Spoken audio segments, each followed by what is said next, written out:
তারাপীঠের হোটেলে ভয়াবহ অগ্নিকাণ্ডে মৃত্যু হলো মেঘালয়ের একই পরিবারের 5 সদস্যের। মৃতদের মধ্যে রয়েছে 2 শিশুও। এই ঘটনায় এখনো পর্যন্ত মোট 9 জনের মৃত্যু হয়েছে। প্রশাসন সূত্রে খবর, হোটেল থেকে 28 জনকে নিরাপদে উদ্ধার করা হয়েছে। আরও 7 জন রামপুরহাট মেডিকেল কলেজ হাসপাতালে চিকিৎসাধীন। সোমবার ভোর 4:30 নাগাদ তারাপীঠ থানার কাছেই বিদেশিনী নামে একটি হোটেলে আচমকা আগুন লাগে। হোটেলের নিচের তলায় আগুনের সূত্রপাত হলেও তা দোতলা পর্যন্ত ছড়িয়ে পড়ে। যদিও আগুন উপরের তলাগুলিতে পৌঁছয়নি, তবে ঘন ধোঁয়া পৌঁছে যায় 5 তলা পর্যন্ত। সেই সময় অধিকাংশ আবাসিকই ঘুমিয়েছিলেন।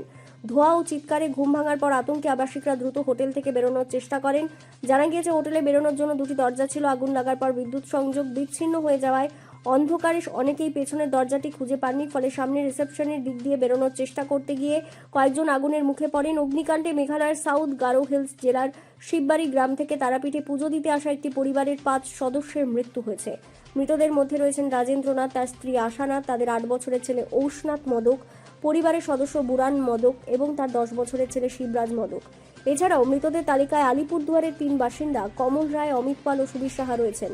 মৃতদের মধ্যে 2 শিশু, 1 মহিলা এবং 5 জন পুরুষ রয়েছেন বলে প্রশাসন সূত্রে জানা গিয়েছে। ঘটনার খবর পেয়ে দ্রুত ঘটনাস্থলে পৌঁছয় দমকল বাহিনী ও প্রশাসনের আধিকারিকরা। উদ্ধার কাজ চালিয়ে বহু আবাসিককে নিরাপদে বাইরে বের করে আনা হয়। বর্তমানে আহতদের রামপুরহাট মেডিকেল কলেজ হাসপাতালে চিকিৎসা চলছে। অগ্নিকাণ্ডের পর হোটেলের পেছনের দরজা বন্ধ ছিল বলে অভিযোগ উঠেছে। যদিও দমকলের পক্ষ থেকে হোটেলের অগ্নি নির্বাপন ব্যবস্থায় কোনো ত্রুটি ছিল না বলে জানানো হয়েছে। কিভাবে আগুন লাগলো, 5 তলা পর্যন্ত কিভাবে ধোঁয়া ছড়িয়ে পড়লো তা খতিয়ে দেখা হচ্ছে।